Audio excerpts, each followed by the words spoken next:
We're going to move on now and talk about the preparation of documents for the Court of Appeal. Our moderator for this panel is Ken Campbell.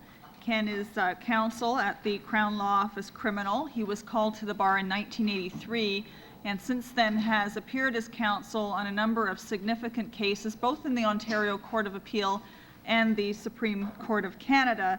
And Ken, I can tell you, has been active in drawing this panel together in a way that hopefully will make it much easier for you to prepare documentation for appellate court proceedings.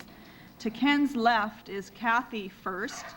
Cathy is a senior secretary to a senior Crown prosecutor, also in the Crown Law Office Criminal. She has been with that office for the past 6 years, and in that capacity, obviously, has been involved in document preparation for appellate court proceedings. And as well, I'm told that Cathy was instrumental in the creation of a cooperative education program for high school students within the Ministry of the Attorney General. To Ken's right is Cheryl Gaffer, who has the misfortune of being my secretary when she's not speaking at panels like this. Cheryl tells me that she has never taken cash gifts from clients because she's so well paid that she doesn't need to supplement her income. Cheryl's been with our office for almost 6 years now, and I can tell you that she makes my life a lot simpler. And I should also tell you that Cheryl was instrumental in the creation and design of this program. In fact, she was asked to become involved in it even before I was, so that to the extent that today's program has been a success, a great deal of that is due to Cheryl's efforts. Ken? Thanks, Michelle. Well, that's not what you told me about cash gifts, Cheryl. Wow. We've got a lot of materials to cover on appeals, and we've only got about 45 minutes to do it in. So maybe if I could just ask you to keep your questions to the very end, and we'll try and save about 43 minutes for questions. I hear that Cheryl and Cathy live for questions, so please direct them to them. People tend to think that lawyers who've chosen to practice criminal law have made that decision because of the excitement of criminal trials and the notoriety which comes with it, and the importance of criminal law in the community, and the importance of defending people accused of crime, and the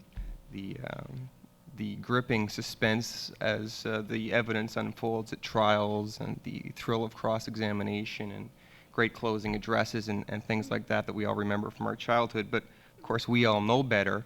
The reason that lawyers decided to practice criminal law was that it was the area of practice which had the reputation for having the least amount of paperwork. And we all know that the first thing that lawyers do when they launch appeals is turn to their support staff with this mortified look and say, you know, you do all of the paperwork. So I think that a lot of work that the criminal lawyers do in launching and perfecting and preparing appeals falls largely to the support staff, and immense amounts of valuable time can be saved by a support staff that knows the ins and outs of appeals and the practice and all of the details and all the hoops that have to be leapt through to successfully launch appeals. Now, having said that about the nature of this sort of practice, you've got the paper and the materials, which I believe is in chapter F, and it was drafted with a view to providing you with some guidance through some of the rules that govern appeals, and to provide you with some precedents of some of the more common documents that are there. And of course those will have to be adapted to individual circumstances, and no one precedent's the same, and you should never slavishly follow them, but they should give you some guidance as to the kinds of paperwork that's required for appeals. As I said, it's not exhaustive, and I found that this relatively recent text by Murray Siegel and Rick Glidman of our Office on Rules of Criminal Practice is a pretty helpful text to have. So if you're going to be doing a lot of criminal appeals, it's something that you should probably get. And I've said that even though I didn't receive any financial remuneration from either Rick or Murray. Maybe if I can start by just giving you some background about the nature of appeals to give you some idea about the general framework that the things happen in. Appeals are entirely statutory based. In other words, if there isn't a statute that gives the court the power to do something, or the right of the accused or the Crown to launch an appeal, there just isn't a right of appeal. So it's helpful because you can always look to somewhere to find whether or not there's jurisdiction somewhere to do something, or whether or not an accused has a right of appeal, and it's all spelled out with relative clarity in the criminal code.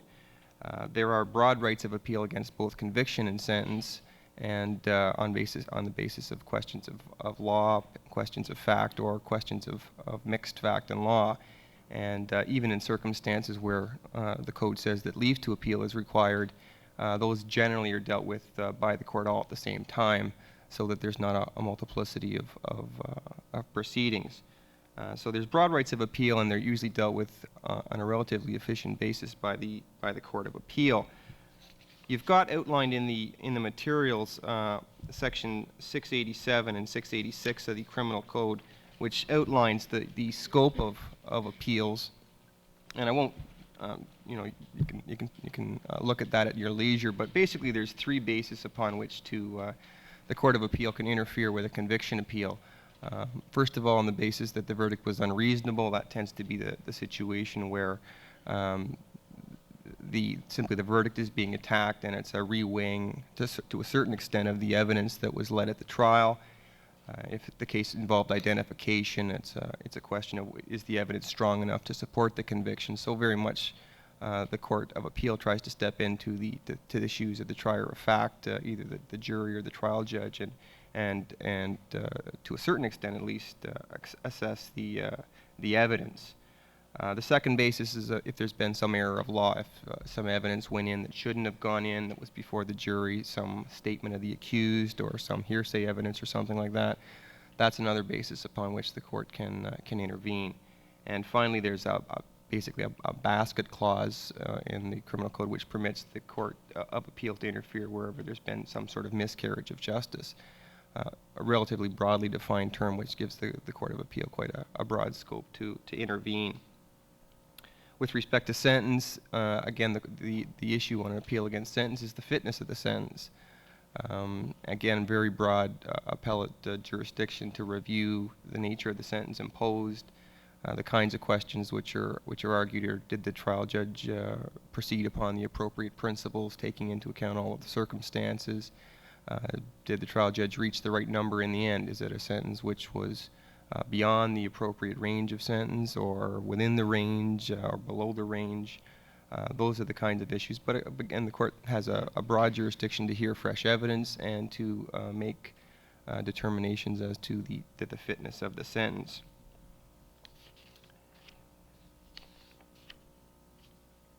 I've also outlined in the paper the other parties to the appeal, and I won't belabor it, but simply draw your attention to pages 8 and 10 of the paper, where you can there's a little outline about the Crown Law Office Criminal, which is the office in Ontario which does all of the truly criminal appeals in the Court of Appeal in the Supreme Court of Canada, and it's a separate office that does almost exclusively appeals, although there's some trials. Generally, the trials happen in the jurisdiction in which they occur in the province, and then the appeals come when they come to the Court of Appeal to the Crown Law Office Criminal. I've also outlined the nature of the Federal Department of Justice, which does narcotics cases and income tax cases and those sorts of matters, and you can see that in the paper as well.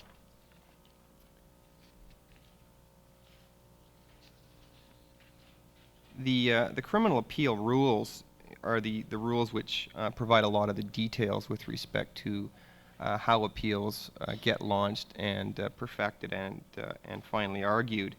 I just wanted to draw to your attention that they're presently in the state of being redrafted. There are drafts floating around which fairly significantly change certain of the rules. The paper draws that to your attention, and the focus of it remains on the rules as they presently stand, and on certain points where it's clear that the rules are going to be changed, I've tried to highlight those for you, but you should just keep in mind that they are in the process of being redrafted, and in the not too distant future, I suspect we'll have fairly new and significantly revamped criminal rules with respect to appeals. Having said all of that, let's turn to the actual preparation of the documents for an appeal.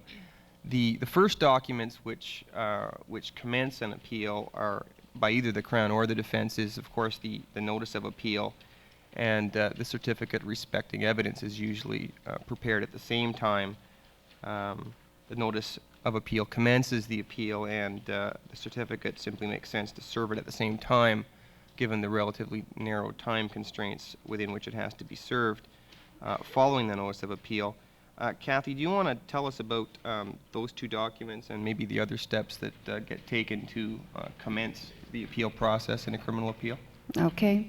The notice of appeal is the document that informs the court of a dissatisfaction with the result of a trial court decision, either by the Crown or by the accused, and commences the appeal process.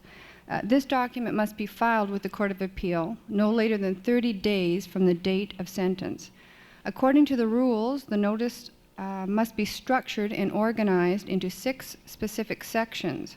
Let me go through those with you now. There's a precedent for you at page 42 of the paper in your materials entitled Preparing for the Court of Appeal by Campbell. Right. The style of cause on the front of the document must describe the parties involved in the appeal. In the Court of Appeal, Her Majesty the Queen is always the first named party in the style of cause, regardless of whether the appeal is by the accused or by the Crown. The second name appearing in the style of cause will just be the full legal name of the accused appealing, and not the names of any co-accused. While leave to appeal is required for some grounds of appeal, there is no separate proceeding, as in the Supreme Court of Canada. All is done at the same time. The next section sets out the particulars of conviction. This portion of the Notice of Appeal sets out a number of essential details, such as the location of the trial, the name of the trial judge, the offense with which the accused was convicted, the length of the trial, the sentence that was imposed, the dates of the relevant events during the trial, etc. All of these details should be easily obtained by yourselves by either contacting the trial court office, getting the information directly from the accused or his counsel at trial, or the accused's notice of appeal. The next section, beginning with the words "take notice," is the part of the document that sets out the nature of the appeal, which should contain what the legal basis is of the appeal. This portion of the notice describes whether the appeal is being brought as of right or whether leave to appeal is being sought. It outlines whether the appeal is based upon grounds of appeal involving questions of law alone, questions of fact alone, or mixed questions of fact and law. And it describes whether the appeal is against conviction or sentence or both. Beginning with "and further take notice" are the grounds of appeal. This portion of the document must be drafted by the lawyer, as it specifies why the appeal ought to be allowed, stating what errors are alleged to have occurred in the trial process. These grounds provide the true basis for the appeal and specify the reasons why the appeal ought to be allowed and the result at trial in some way altered. For precautionary reasons, a last sentence should follow stating such further and other grounds as counsel may advise and this honorable court may permit. This ensures that if during the course of the examination of the trial transcript another ground of appeal becomes apparent, those grounds can still be added, or that ground can still be added during the hearing of the appeal. The next section is the relief sought by the notice of appeal, meaning what the defense intends to achieve by putting the issues in dispute before the higher court. The conclusion of the notice of appeal specifies the appellant's address for service, quite likely his lawyer's office, the date the document was prepared, the signature of the lawyer retained by the accused. Once defense counsel's name appears on the notice of appeal, that lawyer is counsel of record in that case. Okay, when your notice of appeal is complete, I think technically you have to file 3 copies with the registrar. However, I believe that now they're asking for another copy for their computer clerk. This document can be filed by simply delivering them over to the Court of Appeal office or sending them registered mail. The Crown must personally serve a respondent with a notice of appeal, but it is not required that an accused serve this document on the other parties involved in the appeal. It is the responsibility of the Court of Appeal office to notify the Crown of an intention to appeal. This is the only document in the appeal process that does not have to be served on the other parties by the accused. When a notice of appeal is filed with the Court of Appeal, the court assigns a file number to it. The file number must go on all appeal materials after that. A copy of the notice with the file number will be forwarded to the appropriate Crown Attorney's office by the Court of Appeal. At this time, the Court of Appeal will also notify the trial court where the particular matter was heard, so that all of the original materials submitted during the course of the trial will be forwarded to the Court of Appeal office to enable the appellant to prepare the other relevant appeal documents that will require those original ones from the trial. This is supposed to take approximately 1 month. However, it usually takes longer. It's always a good idea to perhaps call the trial office yourself to ensure that they are working on getting these documents to the Court of Appeal for you. Once the documents have been received by the Court of Appeal office, consent must be given by the Crown's office to have them removed for the preparation of the appeal book.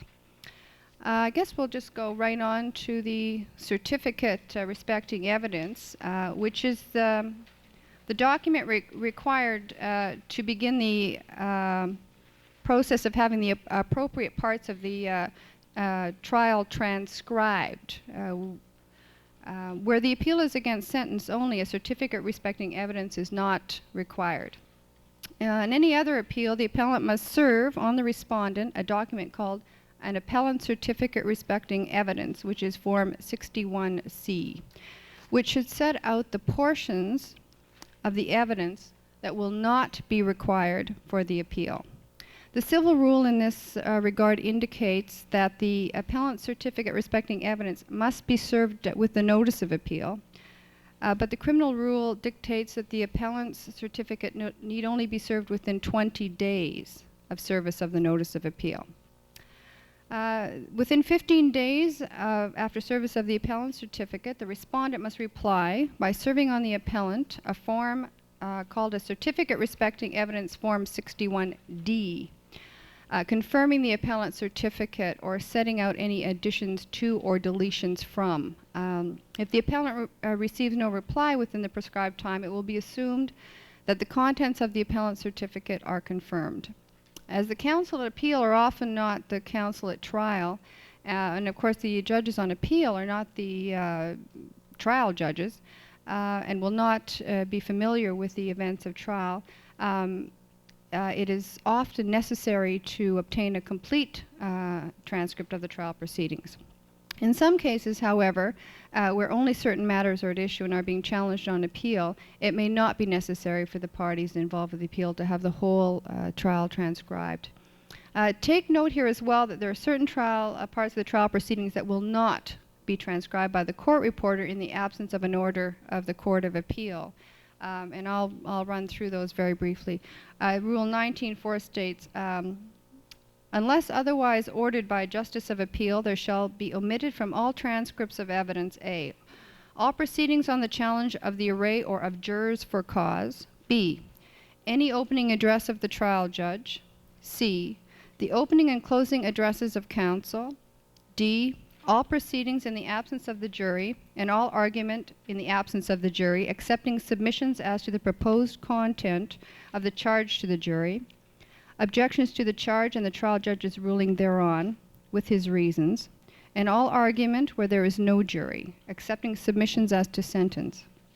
E, all objections to the admissibility of evidence, excepting a notation that an objection was made The ruling of the trial judge and his reasons shall be transcribed. I have felt by both parties that any of these parts of the transcript are needed to be included in the appeal material, that in order for the inclusion in the transcript of any portion of the proceedings may be made by filing written consent of counsel for all parties. In appeals where the facts of the case are not in dispute, an agreed statement of facts may take the place of a transcript. This will minimize the transcription by the court reporter. This document must be filed with the court within 30 days after service of the notice of appeal.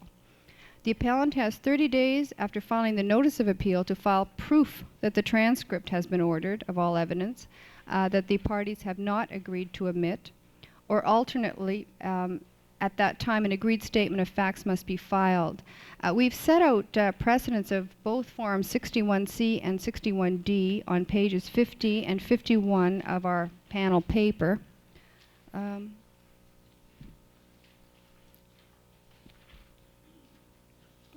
Okay. Ordering the transcript from the court reporter. That's sort of the next thing. Once a certificate has been approved by both parties, the appellant must order the transcript of the trial proceedings from the court reporter involved in the case. When the appeal is only against the sentence imposed at trial, the criminal appeal rules provide with respect to appeals as to sentence only, A, where there was a plea of guilty at the opening of the trial before any evidence was taken, the transcript shall include the entire proceedings before the court, including the statement of counsel for the Crown, any evidence as to the facts, any submissions of counsel for the Crown or the defense, and the reasons of the trial judge as to sentence. B, where the original plea was one of not guilty and was followed by the adducing of evidence, then within 30 days of receipt of the transcript, counsel for the Crown and for the defense shall make every effort to agree to a statement of facts, which will be included in the appeal book. Everything that occurred following a finding of guilt shall be transcribed for use on the hearing of the appeal.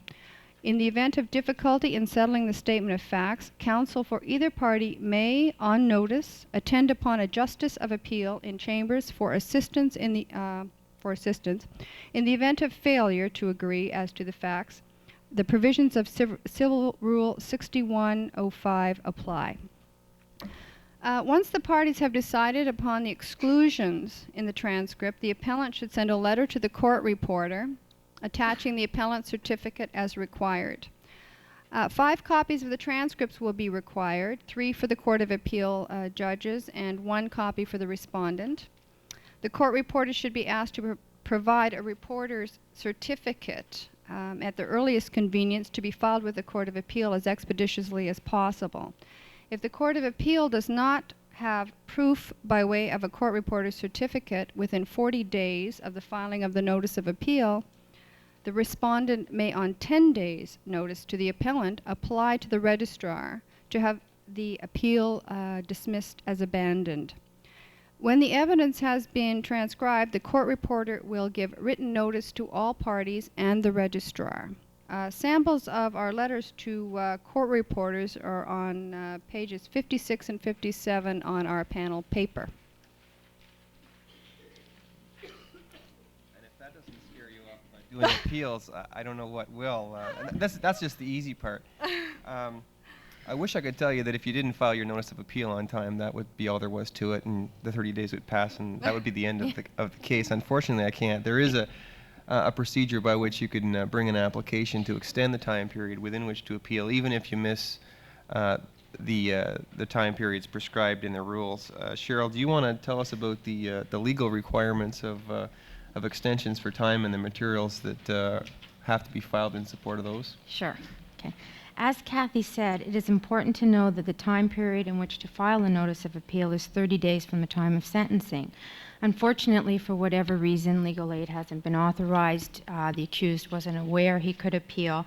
By the time you're ready to file, the time period has expired. What will be required is a notice of application to extend time. The notice itself is a standard application which can be prepared easily by support staff.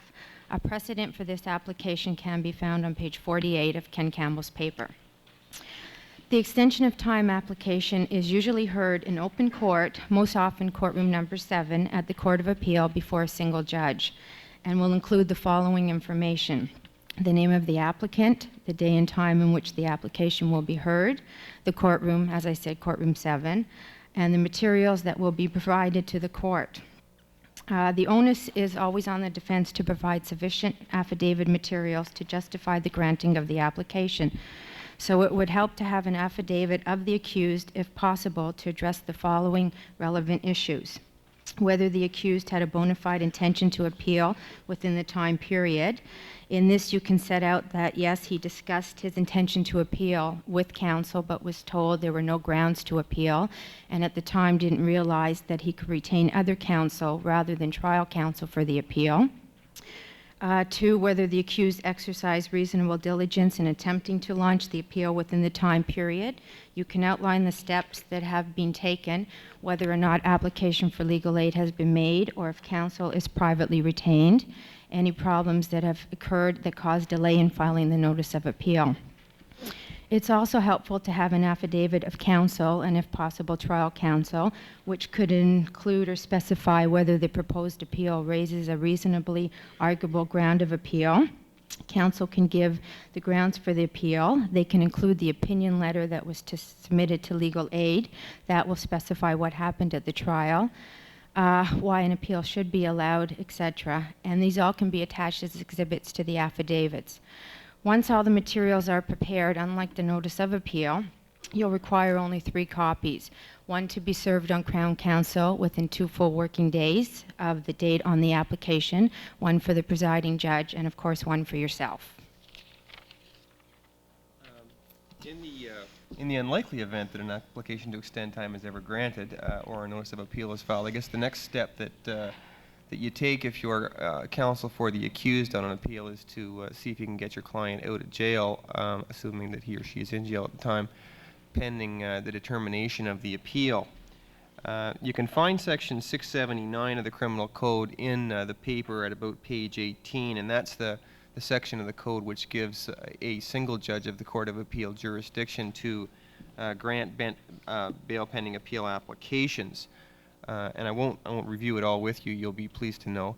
But there are a couple of things that I might just want to highlight just so that you get an appreciation for what has to be in the materials on bail pending appeal applications. First of all, there are certain preconditions. There's got to be a notice of appeal actually filed with the court so that there is an appeal pending. And in cases where the appeal is against sentence only, leave to appeal ought to have been granted. Now, I told you at the beginning that generally leave applications are dealt with at the same time as appeals. This is one of the exceptions which proves the rule.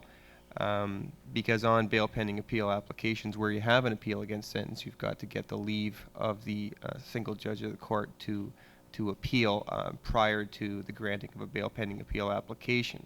So what that tells you is that that counsel on the bail application has to be prepared to argue to a certain extent the merits of the appeal. So for those kinds of bail pending appeal applications, what you have to know is that there's got to be more in the affidavit materials which addresses the merits of the appeal, the circumstances of the offense, the personal history and circumstances of the offender, and any other relevant personal circumstances that may be relevant to the merits of the appeal.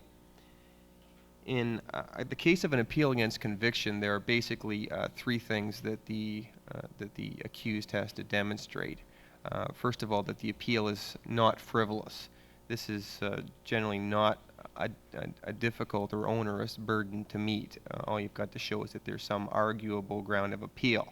And what I find is if you get in there and you argue about it, then the judge decides that it's an arguable ground of appeal, so you defeat the whole purpose by saying anything. So getting on your feet is generally a bad move. So that's not a difficult hurdle to meet. The second one is that the accused will surrender into custody in accordance with the terms of the bail order. Basically, that's satisfying the court that the accused has got some roots in the community and is not going to flee the jurisdiction if he or she is released. And the last one, and perhaps the one where the battles are more often fought, is trying to satisfy the judge that the detention of the accused is not necessary in the public interest. Now, your guess about what the public interest is as good as mine. There are some circumstances where where the courts have come down fairly clearly in cases suggesting that the release of the accused is not in the public interest. In cases, for example, where someone has just been convicted of a terrible murder, that's the kind of case where the accused is not apt to be released on bail pending the determination of appeals. In cases where the accused has a very long criminal record, and this just seems to be one more conviction added to the end of what's already a litany of offenses, is another case where the courts have seemed to suggest that it's not in the public interest for someone to be released. But that's the kind of the assessment that goes into bail pending appeal applications and conviction appeals. In the case of appeals against sentence, in addition to showing that the person will surrender into custody in accordance with the terms of the order, and that the person's detention is not necessary in the public interest, there is one additional one that's not that doesn't apply where the appeal is against conviction. The accused has to demonstrate that his or her continued detention will cause unnecessary hardship, that the appeal has sufficient merit that continuing to be in custody will cause unnecessary hardship. And now, classically, the kind of case that is where there's a very short term of imprisonment imposed, 6 to 9 months, and the transcript is going to take 3 or 4 months to obtain, and basically the accused will have served all of the sentence before the appeal can be heard, rendering the appeal moot. So to give this person a right of appeal, you basically have to let the accused out of jail. I think that's classically the kind of situation that condition is designed to deal with. Included in the paper is the pre-printed form which the Court of Appeal uses. You can find that at page 54. It lists basically the kinds of conditions which are imposed in bail pending appeal orders, and it's usually helpful to have a look at that form before doing one of these, and if possible, come to some agreement with the other side about what conditions would be imposed, even if the accused's application was granted. Now, given that general legal framework under the code governing the availability of bail pending appeal, and given that neither Cathy nor myself have ever even attempted to help anyone out of jail pending an appeal, Cheryl, you seem to be the best person, or the person most likely to be knowledgeable about this. Will you tell us a bit about the kind of materials that are apt to be filed on a bail pending appeal application? Now that the notice of appeal has been filed with the Court of Appeal, the accused may apply for bail pending appeal. Once again, it's a standard notice. Precedent can be found on page 52 of our paper. It'll include, again, the name of the applicant, the day and the time of the application. In Ontario, since January 1988, these applications have usually been heard by a single judge in open court, and counsel are not required to gown. The Crown must be served with notice of this application 2 clear days prior to the scheduled hearing. Without proof of service from the Crown, the Court of Appeal will not accept any bail pending appeal applications. The materials which should be filed in support of a bail pending appeal are as follows: a notice of motion, the notice of appeal, the affidavit of the accused, which should include the following information if possible: the particulars respecting the conviction. This information can usually be obtained from trial counsel. A pre-sentence report, for an example, a psychiatric report, a doctor's report. Also, you can obtain this from trial counsel. The place of residence dating 3 years prior to the conviction and sentence, and where they will be residing if released on bail pending appeal. Employment prior to conviction and sentence, and where they will be employed when released. Criminal record, if any. If you can't obtain this from trial counsel, you can speak to the accused himself. If a surety is required, the amount of money or valuable surety proposed. It is helpful to have the affidavit of the surety or sureties advising the court that they are aware of the charges and they are willing to act as surety, letting the court know what assets they have available, for example, if they own property. What unnecessary hardship will be caused if the accused were detained in custody, no income to support his family, things like that. That his employer might not keep his job available for him if he can't return shortly. Cheryl, often in the bail pending appeal orders, there'll be a sunset clause, basically putting a closed ended on the term of the bail pending appeal order. And I take it one of the reasons for that is to try and make sure that appeals get prepared expeditiously, knowing that there's this date in the future by which time things have to be done, or else the accused is going to have to surrender back into custody. Can you outline for us the kinds of steps that have to be taken in order to get that future date extended when it comes up too quickly? Okay. More often than not, it's necessary for counsel to get an extension of the original bail pending appeal order. Most original orders include a condition requiring the accused to surrender into custody by 6 p.m. on the day prior to the hearing of the appeal, or a specified date, whichever is earlier. Accordingly, most bail pending appeal orders have a sunset surrender condition. This allows the Court of Appeal to monitor the perfection of the appeal.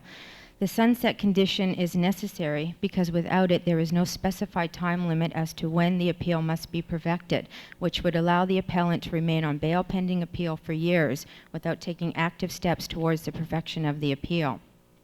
If the appeal is not perfected by the date specified in the order, the appellant must appear before a justice of the court and have the order extended.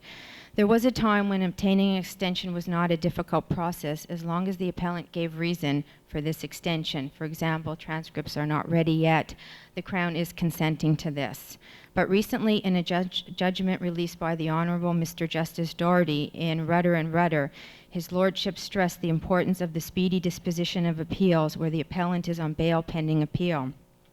His Lordship attempted to provide some guidance as to the considerations that need to be assessed in the determination of whether or not such extensions should be granted. In this judgment, he indicated that in support of such applications, the appellant should at least take the following steps. Provide the court with affidavit materials, or if the facts are not in dispute, unsworn information describing A, the current status of the appeal, B, what steps, if any, remain to be taken to perfect the appeal, and C, the explanation, if any, for the failure to perfect and list the appeal for argument before the expiry of the bail order, and if possible, obtain a date for the hearing of the appeal before applying for the extension. Not all, but some of the judges abide by this judgment and require the above information before granting the extension of bail pending appeal. Thanks, Cheryl. Cathy, while you're waiting for the court reporter to prepare the transcript, it's usually a good idea to start working on the appeal book. Could you review for us what's required by the criminal appeal rules with respect to appeal books? Okay. The appeal book is the second document required to be filed by the Court of Appeal for the perfecting of an appeal. It contains copies of all original documentation, exhibits that were used at trial, etc. It basically supplements and supports the trial transcript.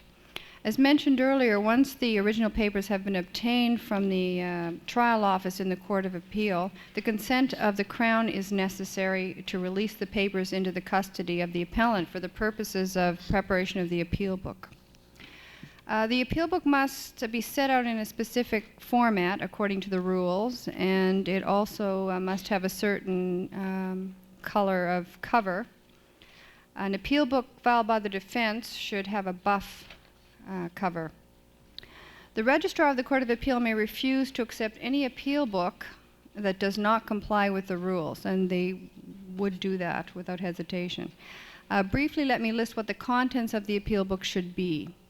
A table of contents describing each document, including each exhibit by its nature and date, and, in the case of an exhibit, by exhibit number or letter, the notice of appeal and any supplementary notice of appeal, the order granting leave to appeal, if any, and any direction or order made with reference to the appeal, the information of indictment, including all endorsements or adjuncts thereto, the formal order or decision appealed from, as signed and entered, if any, the reasons of judgment, if not included in the transcript of proceedings, any order for release from custody pending appeal, all documentary exhibits filed at the trial that the parties have not agreed to omit, arranged in order by date, or where there are documents having common characteristics, arranged in separate groups in order by date.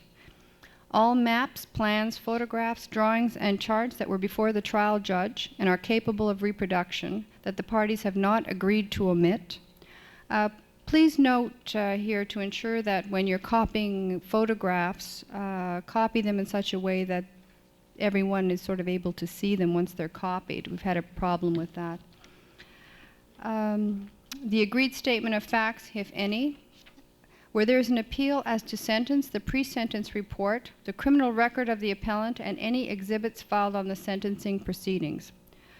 Lastly, the certificates or agreement respecting evidence referred to in Civil Rule 6105. The appeal book must contain consecutively numbered pages. At this point, no tabs of any kind are permitted as the rules stand now. However, the new rules will probably change this and allow for the use of tabs.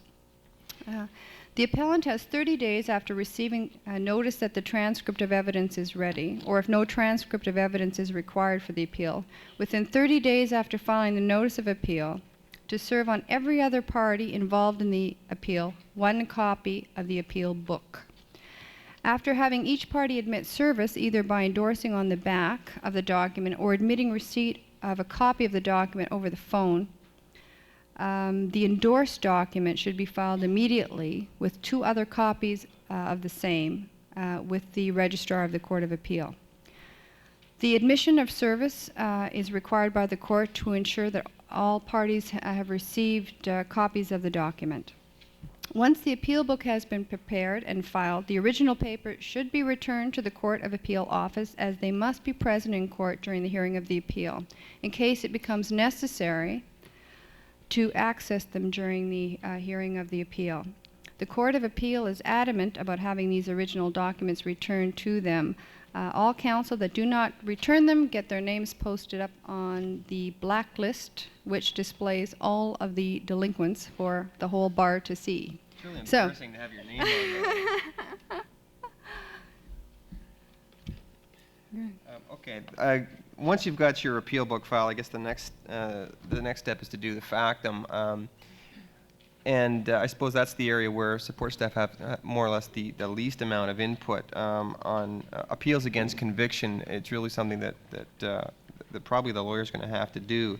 On appeals against sentence, however, I think support staff, there's a large area there that the support staff can have a significant input. The first 26 paragraphs of a sentence appeal factum, you can see them at commencing at page 34 of the paper, are all kinds of details that can be gathered from either the institution where the person is, or the accused themselves, or from the notice of appeal, or from some other place in the file, or some place where the same kind of information can be easily obtained, and that's perhaps the area with respect to the preparation of factums where the support staff can have the greatest of assistance to the counsel on the appeal.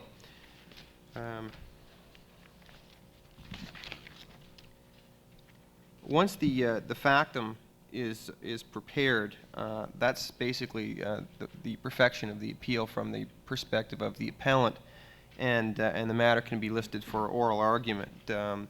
The listing of the appeal is a matter which requires some delicacy, and it really significantly impacts on the dates that things happen and counsel's personal schedule. So, given the diplomacy which is required, Cheryl, can you tell us about how appeals get listed?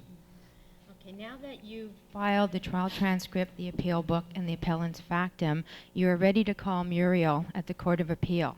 She is the assistant registrar there. When you speak with Muriel, you should have the following information ready to give her: who Crown Counsel will be, and whether or not you've discussed the appeal dates with him and what dates they have given you, your available dates. Let her know that both the factum and appeal book have been filed with the court. Give her the Court of Appeal number, what type of an appeal it will be, how long you feel the appeal will take, be it a day or half a day. If you have all this information before calling Muriel, it will make it much easier when she's going through the schedule to have a date ready to give to you, and you can then list the appeal. The only other feature of appeals that's left to cover is the preparation of case books, and I know, Cathy, that you love spending your time in the photocopy room, so Love it, love why don't you tell us about case books? Yeah. Right.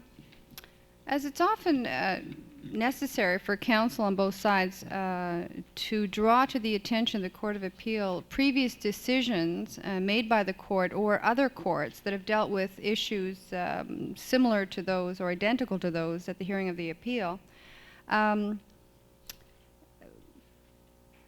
we put together a book of, it's called a Book of Authorities. It's very helpful for the judges and the parties to have copies of those cases that have been cited in the factums. These cases are photocopied and bound in a book. 3 copies must be filed with the court for each of the appeal judges. The rules state, with regard to filing of authorities, that you should really only put copies of the cases to which the counsel are going to refer in their oral argument in the Book of Authorities, with the particular passages in the cases to which counsel wish to refer clearly marked. Although the rule states that only the cases to which counsel actually intend to refer to in the oral argument should be included in the authorities, it's actually safer to include all cases referred to in the factum in case there is a need to refer to them unexpectedly during the oral argument of the appeal. When the rule refers to the passage being clearly marked, it is best to use a black marker and simply put a vertical line beside the text being referred to. This makes it quick and easy to find. What next? The Court of Appeal did at one time require that only one page of text be copied onto one page in the like one page per page. But I understand now that they do allow for putting the page on vertically and putting like 2 pages on a single page. The cover should indicate whether the authorities are being filed by the appellant or the respondent and should have the Court of Appeal number on it. Take note that the covers as well should be specific color. Cheryl, I understand they're white for the defense? Okay.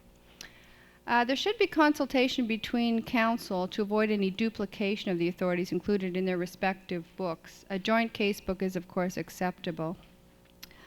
The Book of Authorities should include an index and indicate the tab where the authority is reproduced. A tab, either numerical or by letters, should separate each authority. It is not necessary, as it is in the appeal book, to number each page.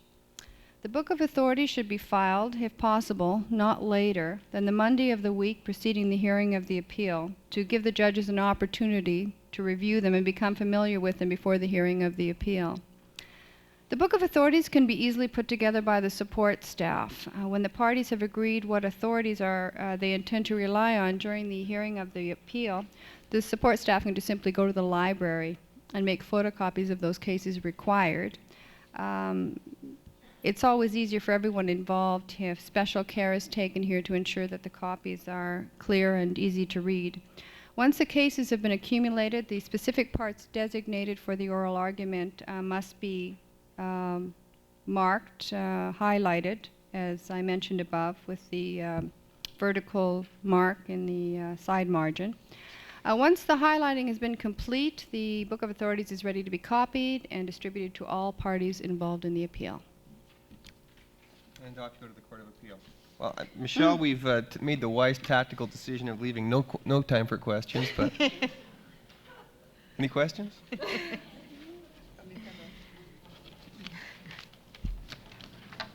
Thank you very much, Ken, Cathy, and Cheryl.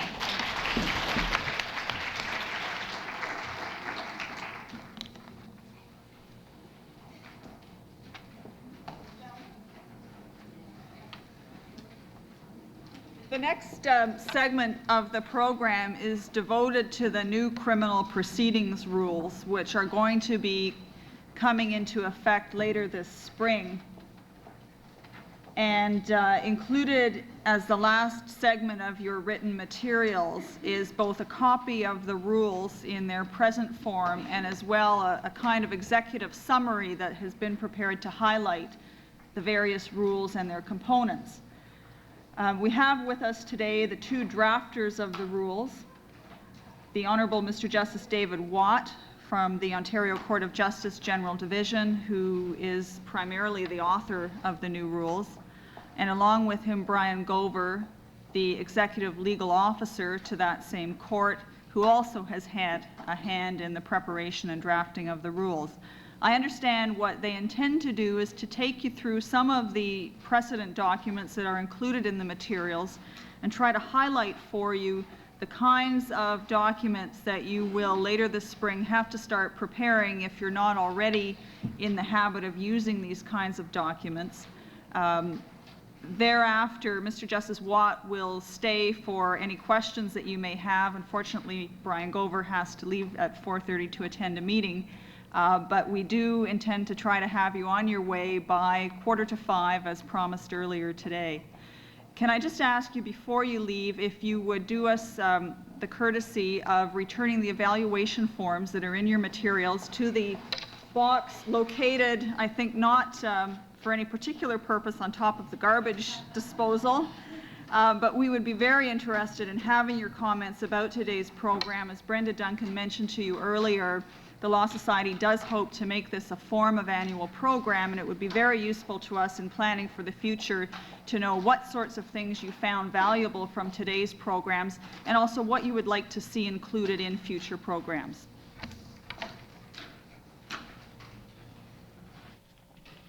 The rules, as you may have come to discover, have been divided into a number of groups.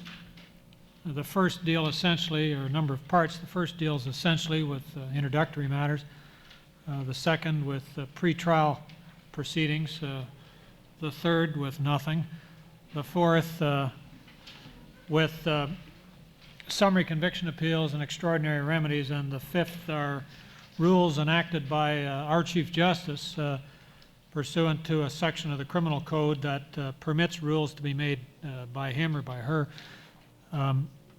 for parole and eligibility review hearings after an accused has served 15 years of a parole and eligibility period, which has been fixed whether by law or the trial judge at in excess of that number. What Brian and I would like to concentrate on are the rules which are found in Part 2, commencing at Rule 20. And there are a couple of things that I'd like to emphasize for you at the outset. First of all, the rules were not passed and were not drafted at first instance to make more work for everybody, including you. They were meant and drafted and passed to make the practice in these areas uniform across the province and to correct what we perceive as inadequacies, unfortunate inadequacies in the present practice. As you could well appreciate, if you were sitting yourself in the chair at the front of the room and asked to determine cases, you like to have as much information about the case as you can possibly gather in order to make a decision. These rules assist us in that respect. They don't simply by giving us paper render us infallible by any stretch of the imagination, but they go some way to ensuring that at least the proper material is there, that cases proceed when they are scheduled to proceed, that they are not unnecessarily adjourned or unnecessarily protracted for inadequacy or impropriety in the material that's filed. Now, one of the types of applications that you'll perhaps be concerned with more often than with other types is governed by Rule 20, and as you will see, it governs judicial interim release, a fancy name for bail, and bail review applications. And it applies not only to the case in which an accused is seeking bail from a judge of the General Division, as for example in a case of murder, but also to bail review applications, where an order has been made, in most instances a detention order, by a judge of the Provincial Division, and it is sought, usually by the accused, to have that detention order or a release order that he or she can't meet reviewed by a judge of the General Division. That type of application, as with any application under these rules, is commenced by a notice of application in Form 1. You will notice as well that there are certain materials which are required to accompany the notice of application. One thing to note at the outset with the application itself, in many instances, indeed perhaps in most, it is desired to have the accused present at the hearing. You will notice in Rule 20.03 that the material should state the intention of the accused to be present at the hearing, as well the name of the police force which is into whose custody it's proposed to have the accused transferred in order to get him or her there. So that appears in the notice of application and will require some supporting material. Basically, what is required is, first of all, an affidavit. Secondly, an affidavit of the accused. Secondly, an affidavit, at least where it's practicable to do it, of the current or prospective employer, as well any proposed sureties. And if it is a review application, what we want are transcripts of the prior judicial interim release proceedings and any prior review applications which have been held. In addition, there should be included, together with the notice of application and the supporting affidavits, a legible copy of any exhibits which have been filed in any of those earlier proceedings. Those can be obtained, of course, from the appropriate court office.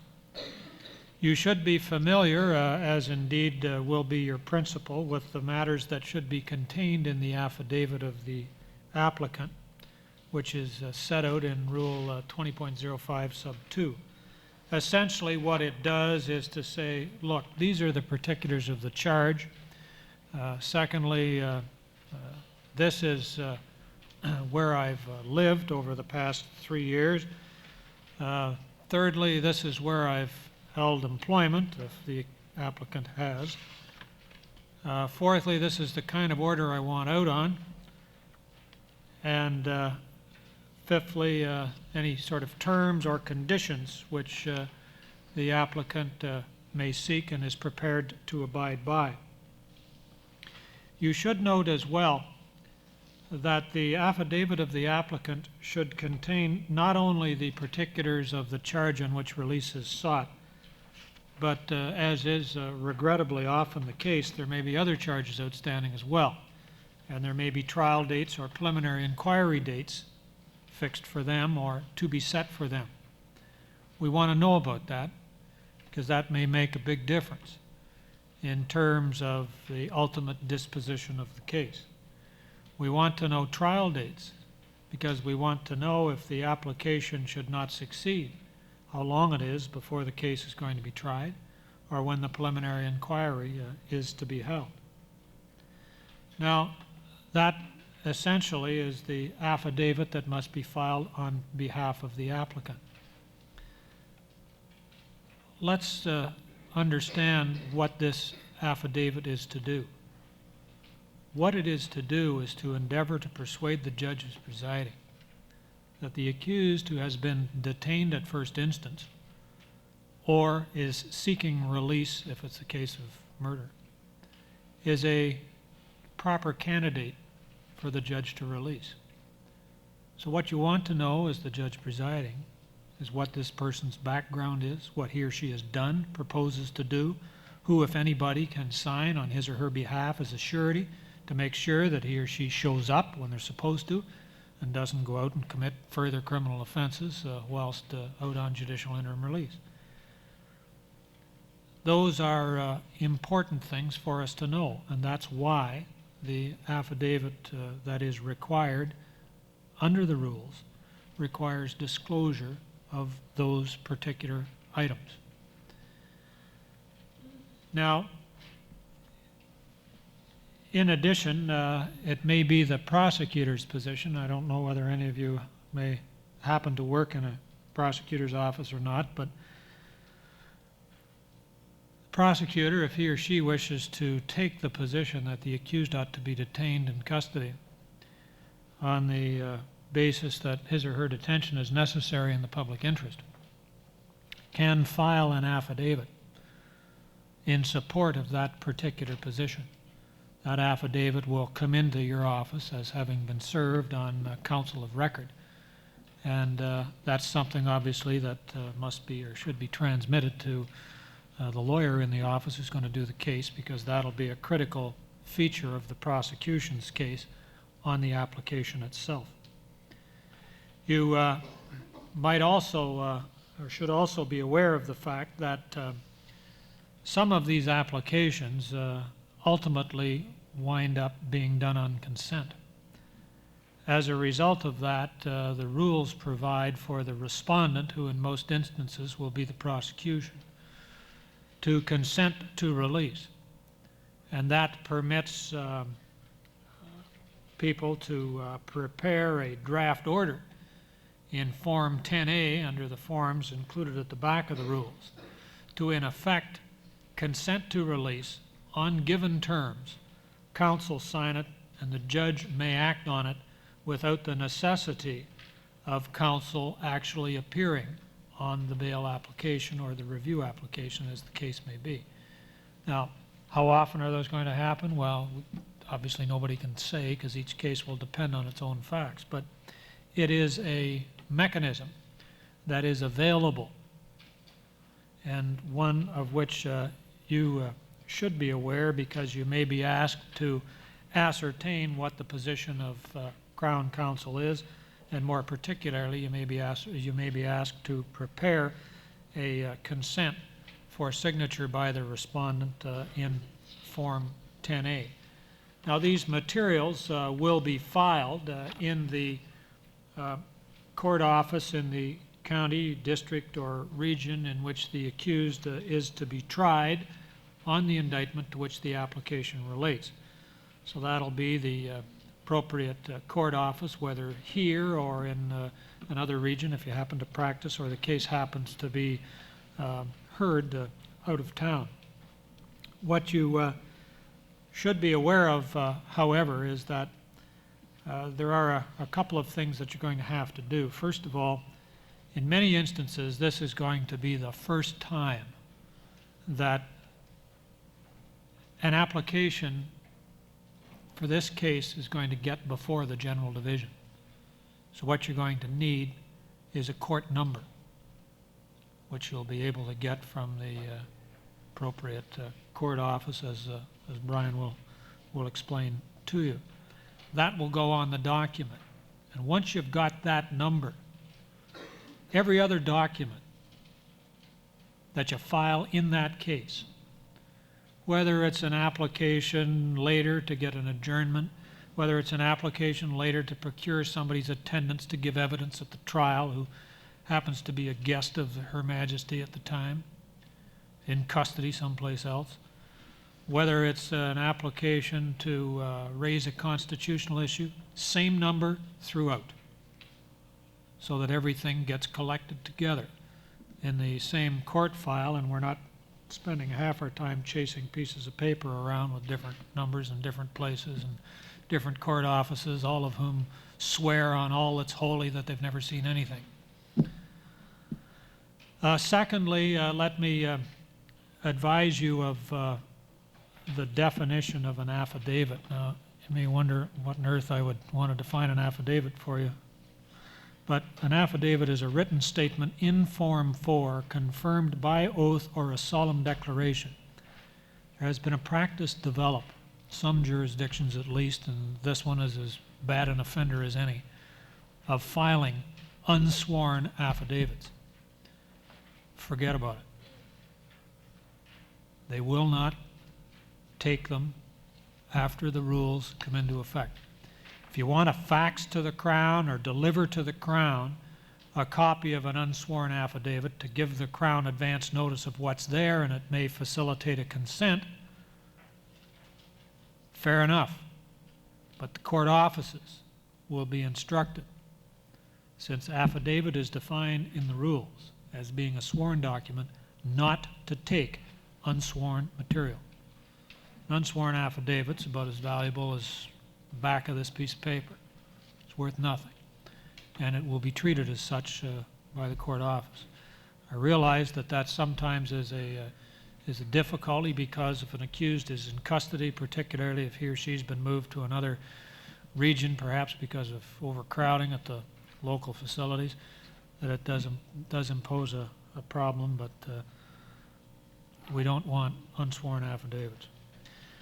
Brian, so far as applications to procure attendance of prisoners are concerned, what do we have to do for those? All right, well, the procedure is set out in Rule 23, and the application for procuring the attendance of prisoners, that's really another way of saying an application for what we call in common usage a judge's order for the attendance of a prisoner. So plainly, the normal subpoena won't suffice. It won't convince the jailer to part company with the inmate, and you have to go through some additional procedure. And as I've said, Rule 23 is the governing rule. You'll see that the notice of application in Form 1 has to be accompanied by certain material, a copy of the warrant of committal under which the prisoner is held, where it's reasonably practicable to do that. It should also set out a copy of the indictment to which the application relates. It must also indicate in affidavit material the items which are referred to in Rule 23.04 sub 2, the particulars of the charge, the particulars of the date or period during which or on which the accused is to be required to testify in court, and a statement of the reason why the prisoner's attendance is required. And usually it will be that evidence of that individual is necessary for either the prosecution or defense of the case. Now you'll see as well that written consent of the officer, or of the Crown may be given. And one of the aspects of the rules which I think will really be beneficial is that the rules encourage the giving of written consent wherever possible, which will obviate the necessity of a formal attendance in court. And as you know now, current practice in obtaining judges' orders is for it all to be done on paper, and for lawyers not to have to attend to convince a judge why a judge's order should be granted. And these rules really set out the current procedure in black and white and don't represent much of a transition from current practice. Brian, just to come back to one thing, how do they get the court file number? Where do they get that from? All right, well, the court file number you'll see from Rule 4, which deals with court documents in general, must appear on the first page of every court document. And that document may be a notice of application, it may be a notice of appeal, a factum, whatever. The court file number must be obtained initially from the court staff.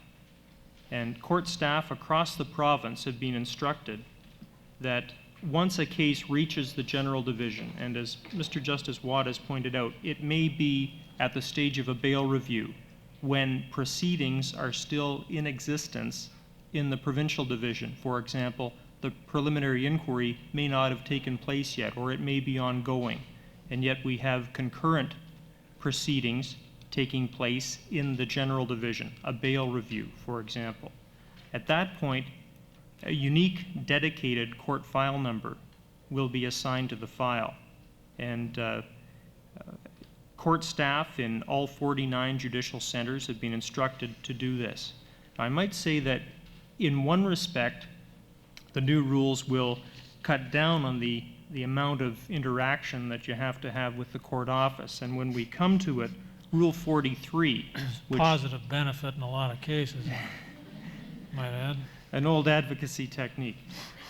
When we come to it, Rule 43, which deals with extraordinary remedies, you'll see does away with the practice of requiring the court office to issue the notice of application. You might be acquainted with the kind of rigmarole that you have to go through at least until May 1st with the nice people at the weekly court office who from time to time issue notices of application when requested to do so. Instead, all you'll have to do in that case is get the court file number, and as I say, it will be assigned to the case and dedicated to that particular case as soon as it reaches in some way the general division. Conversations at least should be less painful, if for no reason other than the fact that they should be briefer. All you need is a number. The last two numbers of which will be the year probably that the case is being heard in. You don't even have to ask for that. Brian, you mentioned extraordinary remedies, and I know you've got a meeting to go to at 4:30. Any particular matters there of which people should be aware when preparing the materials for applications for extraordinary remedies? For example, a motion to quash or committal for trial, motion to prohibit a judge from proceeding on a particular case or on a particular date, habeas corpus application to secure the release of an accused from custody. Right. What sort of things should look out for? Let's deal first with the notice of application to quash a committal for trial. The accused is being committed to stand trial, and it is argued on his or her behalf that there is no evidence on some essential element. The current practice is governed by Part 1 of the Rules Respecting Criminal Proceedings, which will be superseded by Rule 43 on May 1st. And the only major change that you should be aware of is that it is no longer going to be necessary to effect service on the provincial division judge, where you move to quash, for example, a committal for trial. In our view, that became something of an anachronism, in that we required provincial division judges to certify a return of the original papers to the reviewing court, which in this province is the general division. And it became somewhat awkward, quite frankly, to require counsel to effect service on a judge whose order was under direct attack at that time. So instead, we've recognized that the real custodian of the documents is going to be the court services manager. And you'll see that the notice in Rule 4303 refers to the court services manager, who now signs off the return, which will be prepared in your office as it is in current practice, certifying that the original papers and anything else essential to a determination of the application to quash have been forwarded to the general division. Now, an application for prohibition is different. Of course, what that application seeks is to stop a particular judge from engaging in a given case, in conducting it, because it's alleged that there's been some loss of jurisdiction or some fundamental unfairness in the manner in which the proceedings have been conducted. And there it is necessary to effect service on the provincial division judge in order that he or she is made aware of the fact that an outstanding application is taking place in the general division. Otherwise, the purpose of applying for the writ of prohibition would be frustrated. The third type of application, which Mr. Justice Watt has referred to, is the application for habeas corpus. And as you're aware, the habeas corpus writ has a very long history. It's always been recognized that the writ of habeas corpus supersedes all other types of proceedings, whether they're civil or criminal proceedings. And you'll note that in Rule 2, the rules have a rule which specifically addresses non-compliance with the rules. And we expect that judges will be inclined, as they have been historically, to grant dispensation from strict compliance with the rules in connection with habeas corpus. So the time frames will very often be collapsed, and that writ, of course, is sought where it's alleged that the continued detention of an inmate is for some reason unlawful. It doesn't have to be an inmate. It can be someone who's detained prior to any sentencing proceeding having taken place.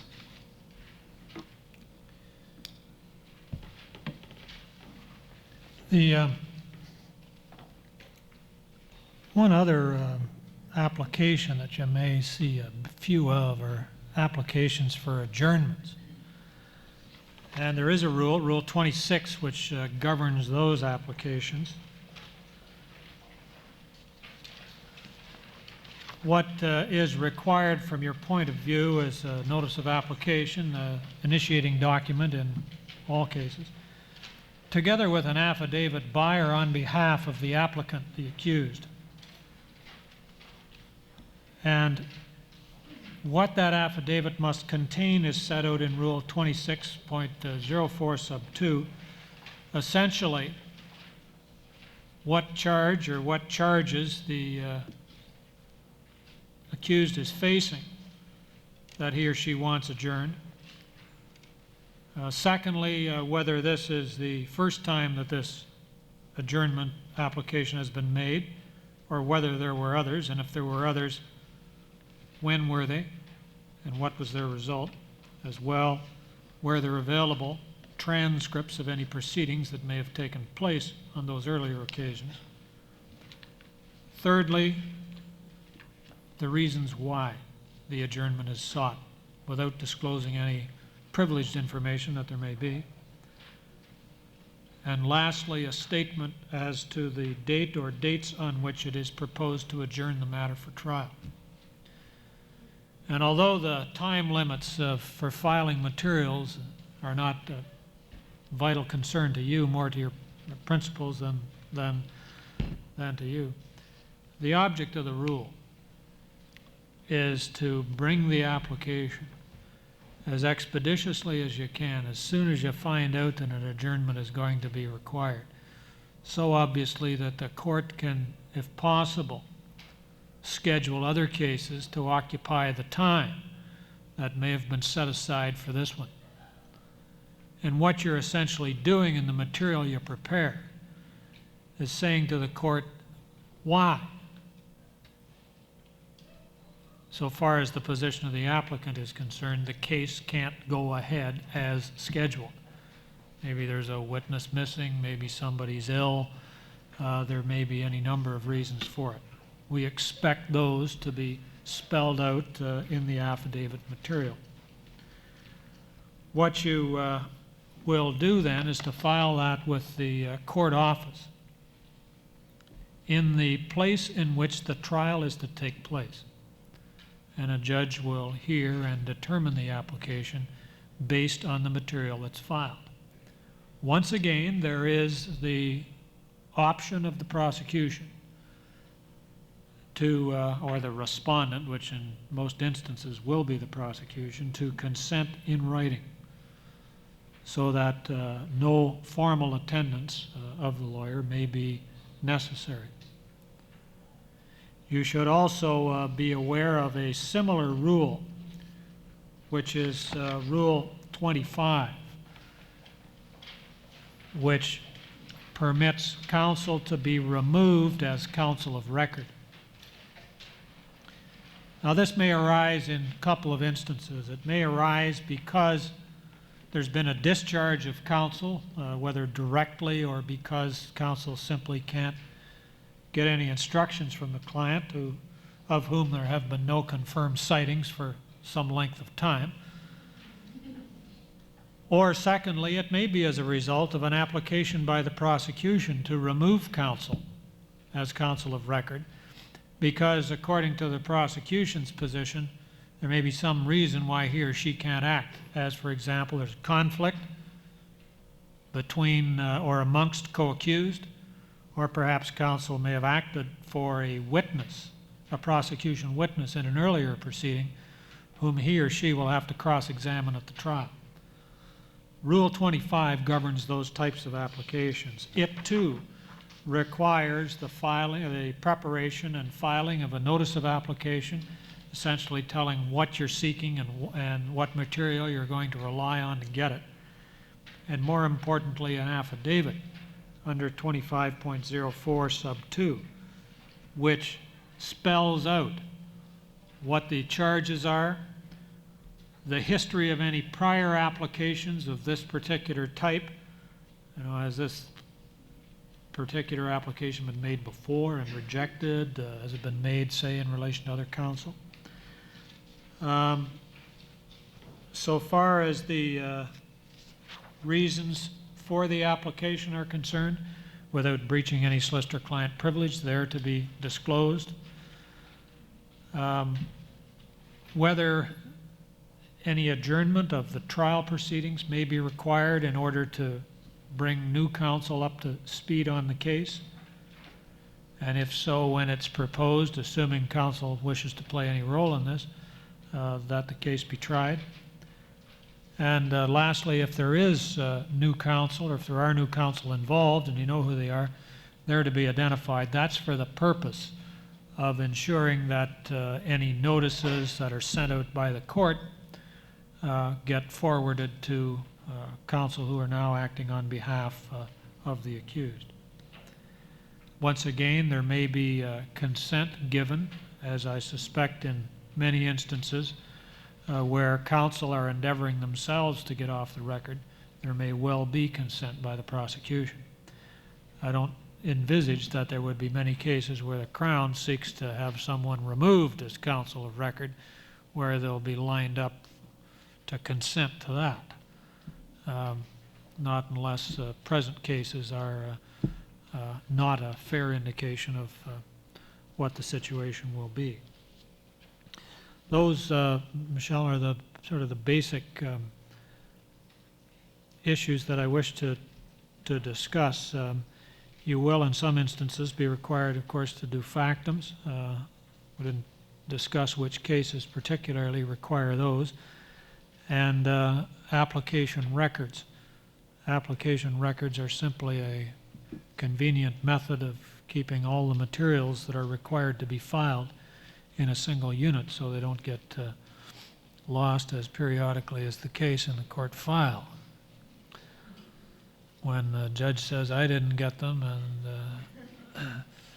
the court staff tell you, yes, you did, you lost them, you left them at the arena, or you left them someplace else.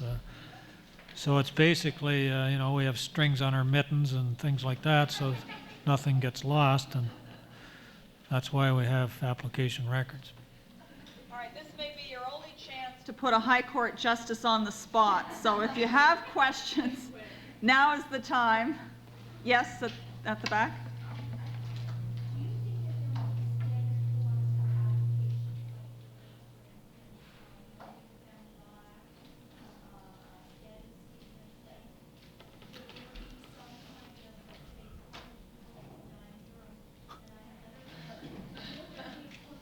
You have shares in Diaderm.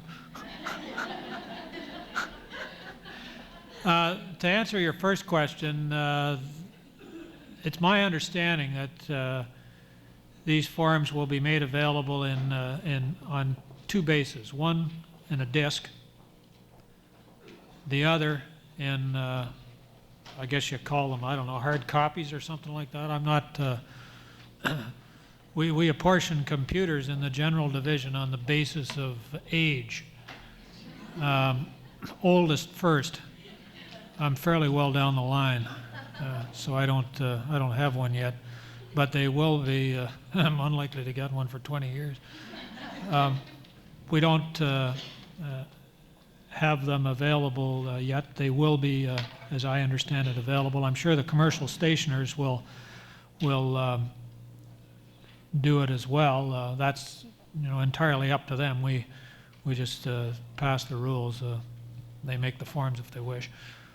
Some of the forms will be available in the court offices, as I understand it, as well. Not the notice of application necessarily, but some of the ones dealing with, for example, release from custody, that sort of thing, as they are presently. For issuing them, that's one of the big differences. You don't go to the court office to issue anything. You commence the proceedings by a notice of application or a notice of appeal. If there are any fees that are charged, for which the rules do not provide, they will only be the charges for filing, not for issuing, because nothing is issued out of the court office to commence proceedings. Yeah, no charge for the number.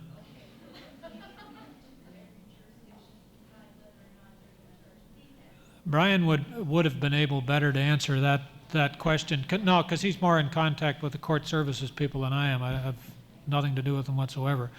So far as I understand it, there isn't a fee, but I may be wrong about that. But the important thing to notice is that unlike the present situation where you got to go and get somebody in the court office to issue something, to start the proceedings, you begin them by the notice of application.